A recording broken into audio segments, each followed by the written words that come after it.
8번입니다. 8번은 와이어 로프 문제입니다.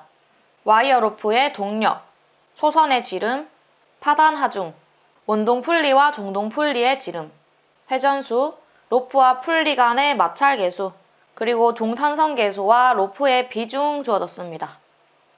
이 문제에는 접촉각 정보가 없지만 문제의 어떤 힌트로 인해서 접촉각에 대한 정보를 알 수가 있어요. 바로 원동 풀리와 종동 풀리의 직경입니다. 지금 원동 풀리와 종동 풀리의 직경이 354mm다. 이렇게 한 번에 주어졌죠. 그러면은 두 풀리의 지름이 같다는 거예요.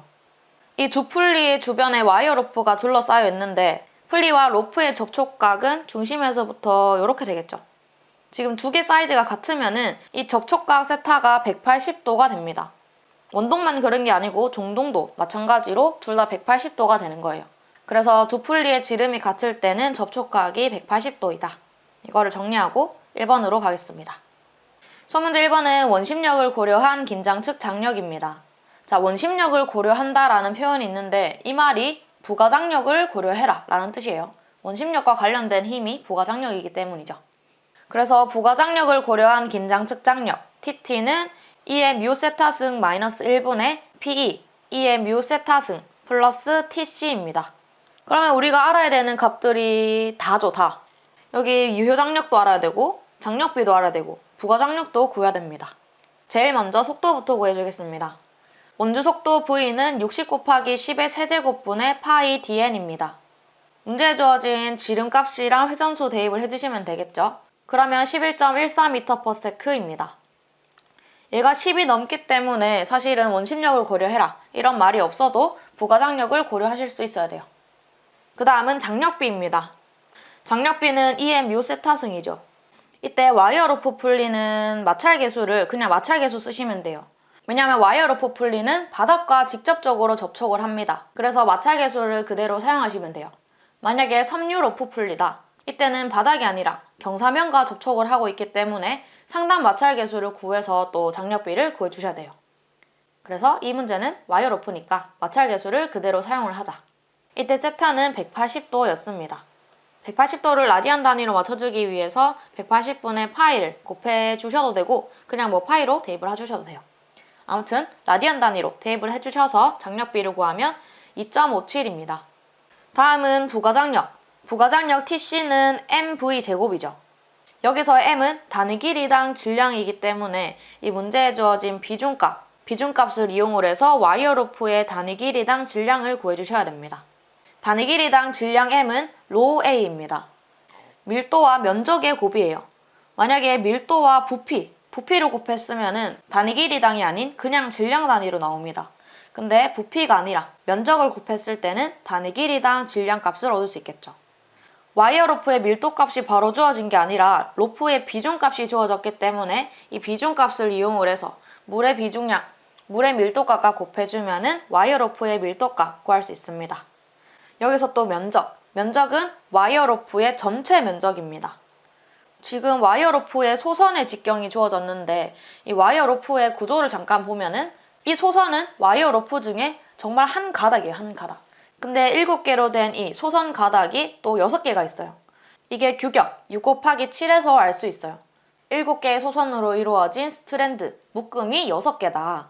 뭐 이렇게까지는 모르셔도 이 6 곱하기 7을 보고 6 곱하기 7만큼의 소선이 있구나 라는 걸 아셔서 소선 하나의 면적과 전체의 개수를 곱해줍니다. 그러면은 전체 면적을 구할 수 있겠죠. 이때 지름 단위는 미터로 넣어줘서 이렇게 바로 kg/m로 나올 수 있도록 대입을 해줍니다. 그럼 이렇게 구한 n값 0.5789를 부가장력 공식에 대입을 해주시면 되겠죠. 그래서 부가장력은 71.84N입니다. 그 다음은 유효장력입니다. 전달동력 H는 PV, 여기서 P가 유효장력이기 때문에 유효장력 P는 V분의 H, 또 여기서 H는 킬로와트이기 때문에 와트 단위로 바꿔주고 대입을 해주시면 부가장력 P는 1346.5N입니다.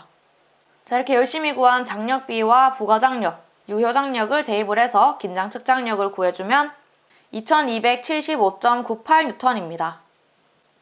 소문제 2번입니다. 로프가 받는 최대 인장 응력을 구하는 문제입니다. 최대 인장 응력은 최대 인장력과 관련이 있겠죠. 최대 인장력. 이 로프에서 발생하는 최대 인장력은 긴장 측 장력이기 때문에 소문제 1번에서 구했던 긴장 측 장력, 그 값을 이용을 해서 구해주면 돼요. 최대 인장응력 시그마 t는 A분의 TT입니다.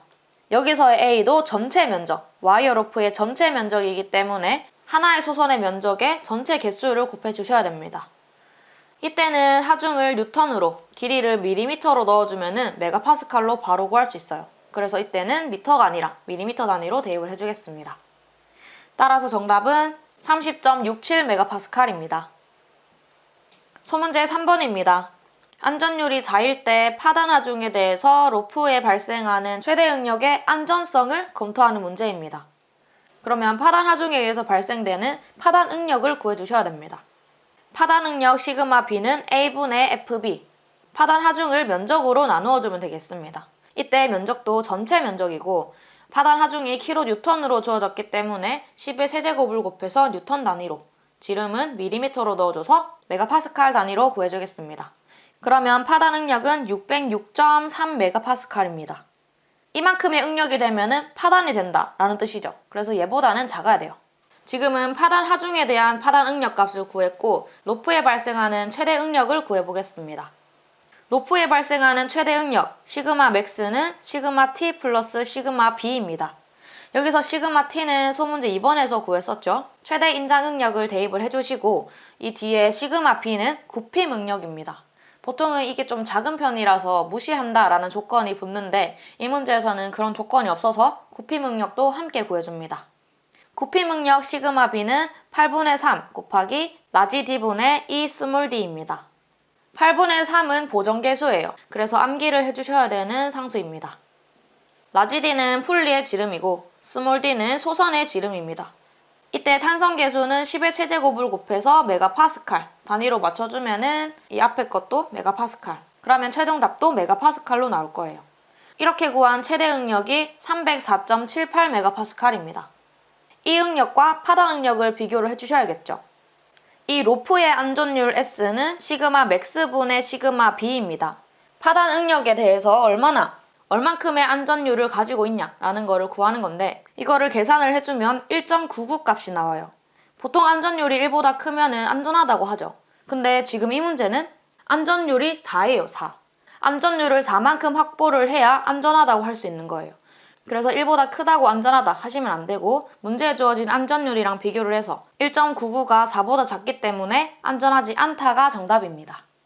다음은 9번입니다.